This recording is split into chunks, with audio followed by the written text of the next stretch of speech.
But then when it comes to gender, you watch his show. He's got this wacky show on Netflix where they're singing songs about gender can be fluid and gender could be this, and there's more than two. Yeah, there's more than two genders, which he didn't used to say. Yeah. If you go back to one of his I did see that. There was an older episode where they clearly say that gender is binary. Yeah, this is like way back before all this nuttiness stuff. Yeah. So it's influencing people who are in the, like, people are deciding instead of supporting science and supporting the research on actual human beings as a biological organism. Instead, we're going with this bizarre politically correct climate, which inclines people to this weird delusional thinking. And as an outsider, that's what's interesting to me, to watch all this. Like, look at this scrambling. Look at this weirdness, you know? Yeah. It's hypocritical. It definitely is. And it's interesting to see. I mean, say the March for Science, I attended that, not this past year, but the year before. So people are there. They're super excited about science, pro-science. I think science is great. Sure. All this money should go to science. And you ask them, okay, so you're down for climate change being real, but what about science now by the left? And I asked so many people this while I was there because I was reporting on it for Playboy.com. And it's amazing. People get very uncomfortable. They don't want to say anything about. I would consider myself to be a liberal, but definitely liberals don't want to think about themselves being science deniers. And when you look at how people talk about gender now and biological sex differences in the brain, even biology more generally, people get very defensive. They get angry almost, and they find it threatening for some reason, which I don't understand. And that's a big part of my work, is to say I think we can acknowledge that these facts exist and that biological science is legitimate. That doesn't mean that sexism is okay. We're not saying that women are inferior or anything like that. Exactly. That's the big point about all this, right? Is that we're not saying that anyone's inferior. We're just not the same thing. This is what the big problem is, to try to say, I certainly think we should all have equal rights, but we're not equal in terms of what we are. We're and it's not that we're not equal, like one's better. It's just like saying a wolf is not equal to a cheetah. They're fucking different things. Yeah. And males and females are different things. Yeah. And this is clear when you study us as an organism. You know, I had a really bizarre conversation once with a guy who's a professor or a former professor, and he was trying to deny that there's a difference between men and women. It's crazy. And one of the things I said, okay, you get a dog. Do you ask, is this a boy dog or a girl dog? And then he got like real weird. Because there's really no answer to that. Yeah. Like, it's a fucking boy dog. You want a boy dog, right? Is it a non-binary dog? Like, what is your dog? Or it might change its mind tomorrow, right? Is your dog gender fluid? Yeah. Like, what is gender fluid? Well, it's this idea that you can be one gender one day, another gender the other day, or it might cycle through the day, or maybe you're a mix of both. That seems like if it was anything else, you would have to be fucking crazy, right? It was anything else. Yeah. If you decided, well, today I'm African. Yeah. Well, tomorrow I'm Chinese. Yeah. You know, oh, today I'm tall. Tomorrow I'm short. Today I'm a pixie. Tomorrow I'm a wood elf. But I think everybody is, we don't have to call it something like gender fluid. Everyone is a mix of male and female, right? Like, sure. You have people that are maybe more typically masculine or more typically feminine, but even still, I don't think there are many people that are 100% one way or the other. No, well, what does that even mean? I mean, people are clearly more masculine than other people, but does that mean that the people like, you know, let's pick a person, Bill Nye. Does that mean he's not a man? He's clearly a man. Exactly, yeah. He's clearly a man. He's not a LeBron James, but he's a man. Yeah. You know, there's obviously a spectrum. Yeah. But I almost feel like that way of thinking is more old-fashioned, because this is all about being progressive and open-minded. But I think if someone is a man but is maybe more female-typical, to say that this person is a different category of gender, or that they're, I don't know, not male, to me that's more stereotypical. You know what I mean? I think it's not progressive to say if you're a mix of both, you must be something different. Well, you're not necessarily a mix of both, right? You just have a different hormonal profile and a different... It's different body type, different. I mean, people vary so much that, I mean, I think having some sort of categories to say, oh, this is a male and this is a female, it seems like it's pretty beneficial. Yeah. I mean, although we vary so widely inside those categories, to pretend that those categories don't exist just seems so weird. We would never do that with any other organism. And it's a lot of work, too. You see these companies going and they're trying to be more, with the times, I guess. And everything is gender neutral now. And I'm thinking, all of that money and time is being wasted when I don't think that does anything for women or sexism. If you change, instead of addressing someone by ladies and gentlemen, you say people, is that really going to stop sexism? It just makes people mad because then they have to change the way they talk. I put up a story on Twitter the other day about people that are raising their kids with they and them. I saw that, yeah. They're calling them babies instead of babies. Fun times. What the fuck is that? Like, I think it's coming from, for some parents, it's coming from a good place. Like, they obviously want the best for their kids, and they don't want to limit the kid in terms of what they might be interested in. And I think because the media is telling them, if you let girls play with dolls, that's terrible, and they're going to end up, you know, not having any sort of prospects when they grow up in terms of their jobs, or I don't know. It's such a terrible thing to be female typical nowadays. But I mean, like you mentioned, it's biology that's going to dictate what your kids play with. And then in other cases, I think it's parents that want to be special. Well, it's also weird because if your son is trans, it's totally fine for him to be female typical. Yeah. Like, it's celebrated. Like, if you have a trans son and he likes wearing lipstick and short skirts and prancing around, then he's fabulous. Like, there was a boy in New York, and there was this whole thing about he's the youngest ever drag queen. Yeah, I saw that. And everybody's going crazy, and people were angry about it. You know, he's being exploited. Yeah, some people were angry and saying he's being exploited by his parents, and some people thought it was wonderful that this kid was so expressive when he's so young. And then other people had a good point. They said, well, it's very sexualized. Like, how is this any different than someone who's in a beauty pageant, like a John Benet Ramsey type situation? Well, if it was really young. If it was a little girl, people would be up in arms saying that it's sexist and that it's the patriarchy. But that little boy, so I don't know that he's trans. I believe that he just likes to, like a man who's a drag queen is just a man. It's usually a gay man who likes to just, you know, like an extreme form of femininity. I love drag queens. But I think that little boy is likely going to grow up to be a gay boy. If you have a little boy who says he's a girl, and you see a lot of these trans girls, if they were left alone and they didn't transition, they would likely, research shows they would grow up to be gay men. Is that, I mean, I'm 100% for freedom, right? So I'm 100% for you being able to do whatever you want to do. The real question becomes when people are trans and young, it's how much of this is going to pass, and how much of this are you going to stop from ever passing because you're going to inject your body full with hormones? Like, are you giving yourself the opportunity just to decide to become a gay man versus become a woman? And would you be happier either or? Yeah. You know, I mean, it's very, very tricky. But you can't even have that conversation now, because that's considered transphobic. Right. What it is homophobic, though, that you can't consider that some of these kids just might be gay children. Yeah. Yeah. But then the gender fluid one, I was reading this article about this guy who varies by the day. In the day, like he'll have periods of stress, so he'll switch over to a woman. There was actually a Radio Lab podcast where they interviewed a person that has the same issue.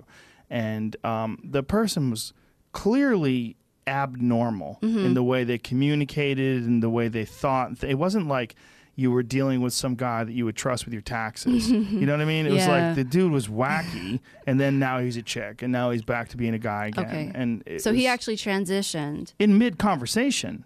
Like physically? No, I don't know. I didn't see it because you're just listening. Okay. But he's like, well, now I'm Peter again. Oh, I see what you mean. Now I'm Wendy. You know, like what the fuck? So, hi, Wendy. Well, I don't know how much of that is indulgent. I mean, I don't want to say I know how you feel, but I do want to say, hey, are you fucking crazy? Is this are we just indulging crazy people? Pathology. And right, I do believe there are people that are trans. I absolutely believe that there are that there are women that really are wired the wrong way and they should be men, and there's men that are wired the wrong. It only makes sense. It only makes sense. Yeah. But I do also think there's people that are crazy.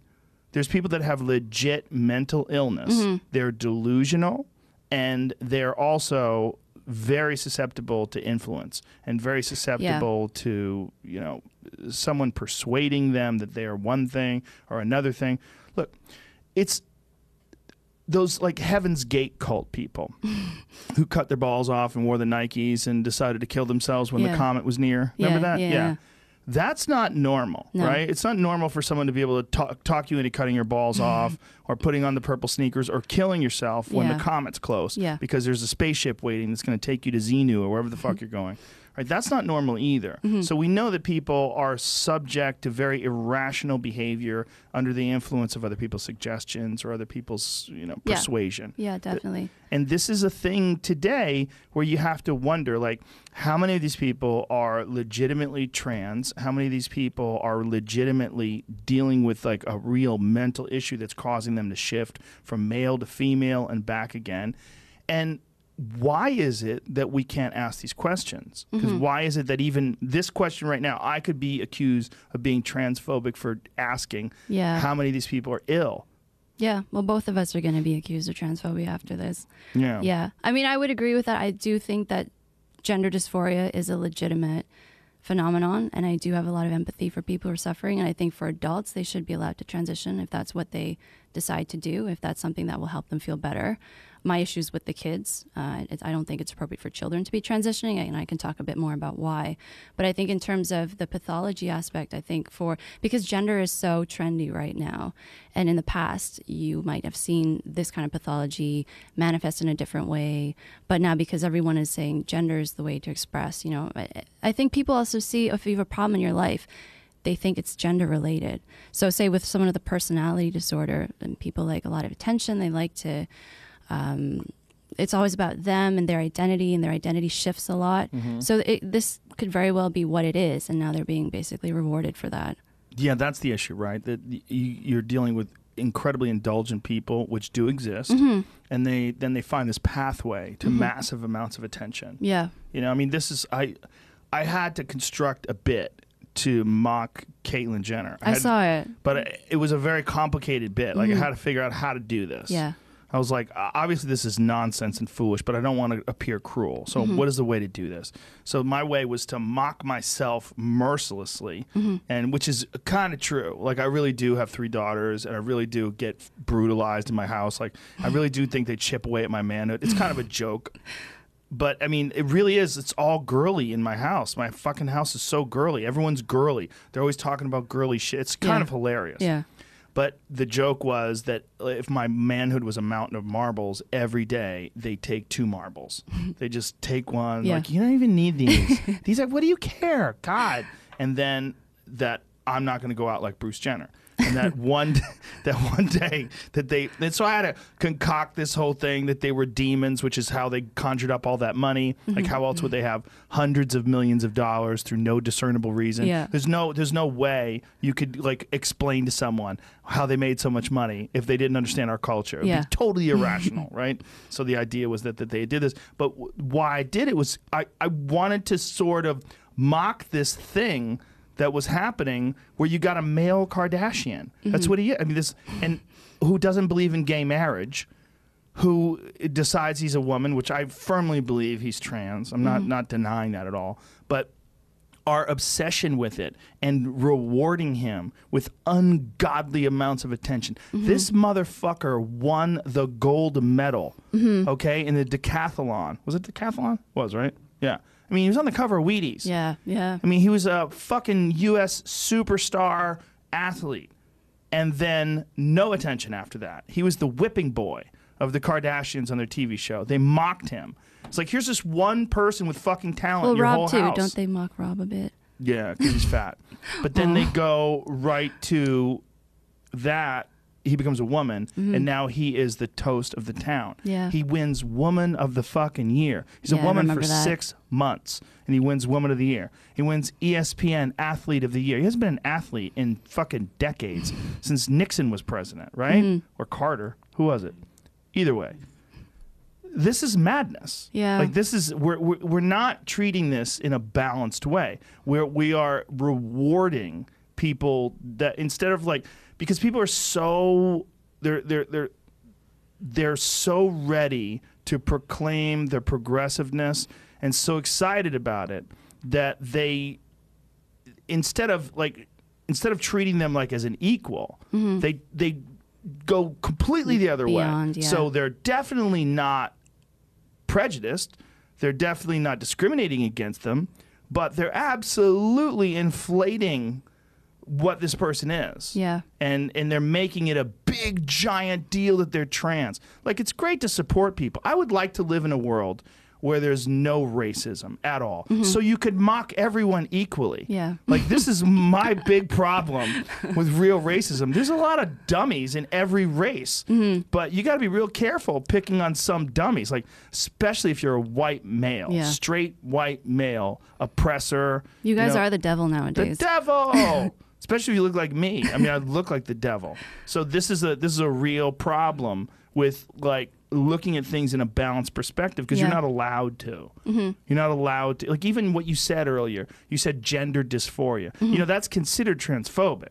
Yeah, you can't even say that anymore, even though that is a legitimate medical condition. Yes. It's because some people see it as you pathologizing being the way someone feels, I guess. But in my mind, I don't think the issue is the pathology. I think it's fine to acknowledge there are certain things, like any medical condition that causes you distress and impairment. That's the definition of a psychiatric diagnosis.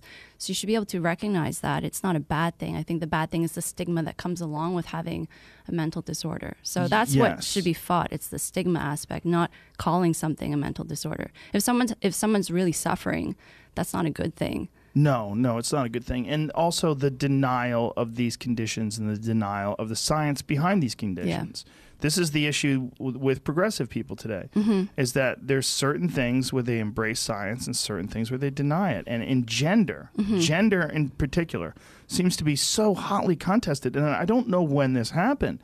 It seems to have happened right in front of our face, like it just came out of the ground, like a plant that was growing in the cracks. And now it's too late. You try to stomp it out and it won't go away. It's weird.